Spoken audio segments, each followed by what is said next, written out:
saya Nita Alicia dengan nomor NIM 858092511.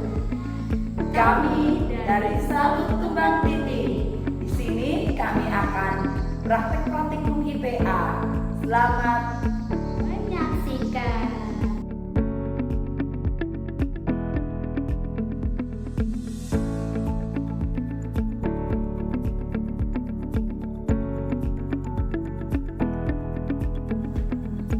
Alat dan bahan yang sudah kami siapkan adalah 2 wadah plastik, biji kacang yang hijau yang sudah direndam semalaman, kapas, dan juga air mineral. Langkah pengerjaan. Pertama, kita masukkan kapas ke dalam kedua wadah yang sudah kita siapkan tadi. Lalu, kita kasih air secukupnya hingga kapas-kapas di dalamnya terlihat basah.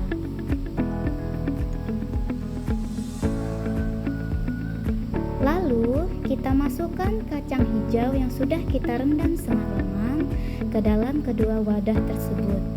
Secukupnya saja ya.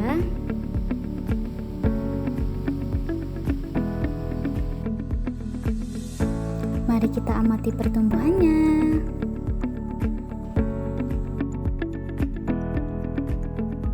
Pada hari pertama pengamatan, kacang hijau mulai menunjukkan tanda-tanda awal perkecambahan. Biji kacang hijau mulai membesar, menyerap air, walau belum terlihat akar atau kecambahnya. Proses ini disebut imbisiasi, yaitu biji menyerap air sebagai tahap awal pertumbuhan.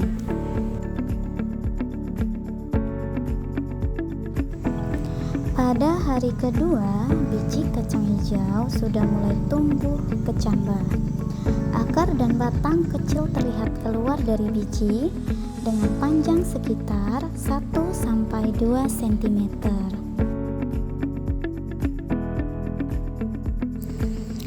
Pada hari ketiga pengamatan, kecambah kacang hijau tumbuh lebih tinggi dengan panjang sekitar 3-5 cm. Akar semakin panjang dan batang mulai tegap. Beberapa kecambah juga sudah mulai terlihat daun kecil berwarna hijau muda.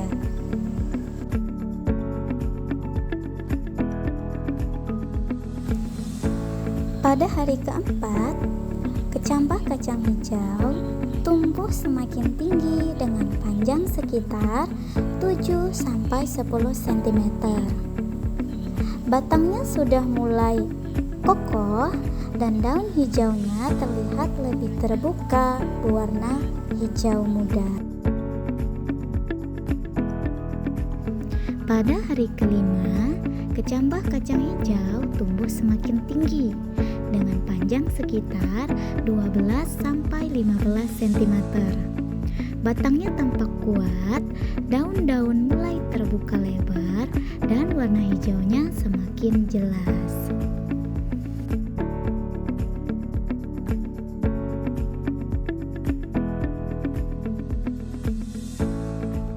Perkembangbiakan tumbuhan. Pada kali ini, kami akan membahas tentang perkembangbiakan tumbuhan, terutama perkembangbiakan seksual pada kembang sepatu. Kami akan menunjukkan bagian-bagian bunga kembang sepatu yang berperan dalam proses tersebut. Namun sebelum itu, kita memerlukan alat dan bahan, seperti bunga kembang sepatu, pinset, dan juga cutter. Bunga kembang sepatu adalah salah satu contoh tumbuhan yang berkembang biak secara seksual atau generatif. Perkembangbiakan ini terjadi melalui proses penyerbukan dan pembuahan yang melibatkan benang sari dan juga putik. Untuk memahami proses ini, kita perlu mengenal terlebih dahulu bagian-bagian dari bunga kembang sepatu.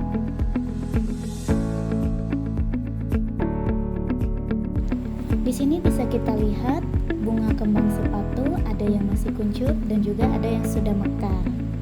Bagian luar bunga ini disebut kelopak, berwarna hijau dan menutupi bunga saat masih kuncup.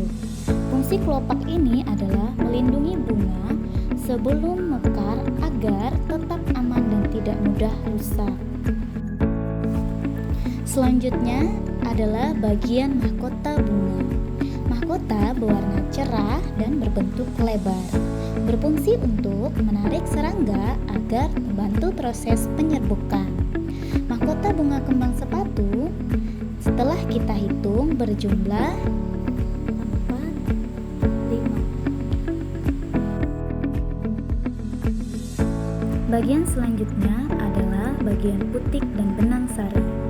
Bagian yang panjang menjuntai di tengah disebut sebagai tangkai putik dengan kepala putik di ujungnya. Di sekelilingnya terdapat banyak benang sari yang berwarna kuning dan menghasilkan serbuk sari.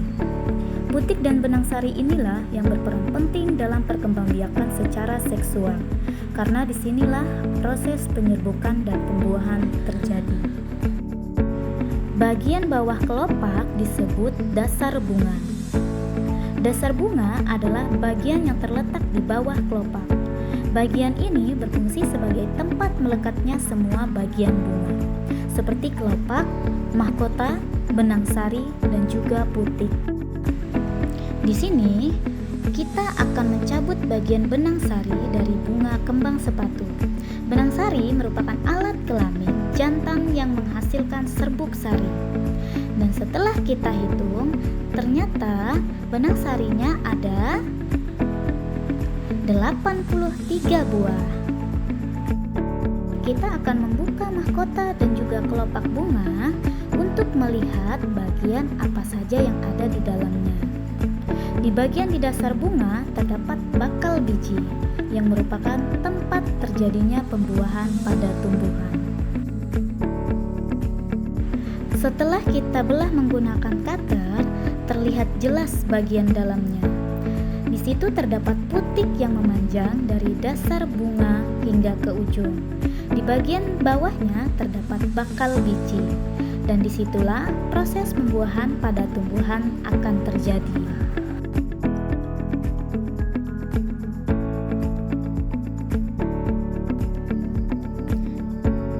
Pertumbuhan dan perkembangan hewan, khususnya pada lalat buah. Alat dan bahan yang kita perlukan pada praktikum kali ini adalah pisang, wadah plastik, bekas botol aqua,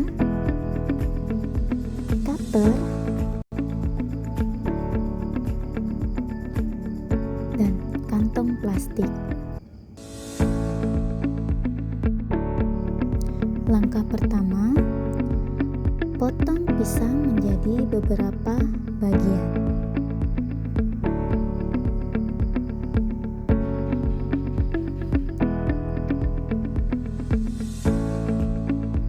Kedua, masukkan potongan pisang ke dalam wadah.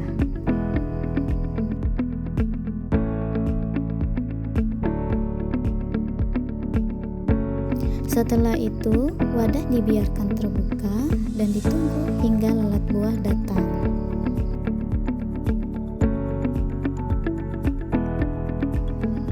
Jika sudah ada lalat buah yang masuk, maka wadahnya kita akan tutup menggunakan plastik dan kita biarkan selama beberapa hari.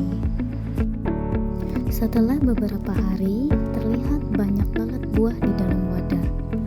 Hal ini menunjukkan bahwa setelah terjadi proses perkembangbiakan, di mana lalat bertelur pada potongan pisang dan menetas menjadi lalat baru.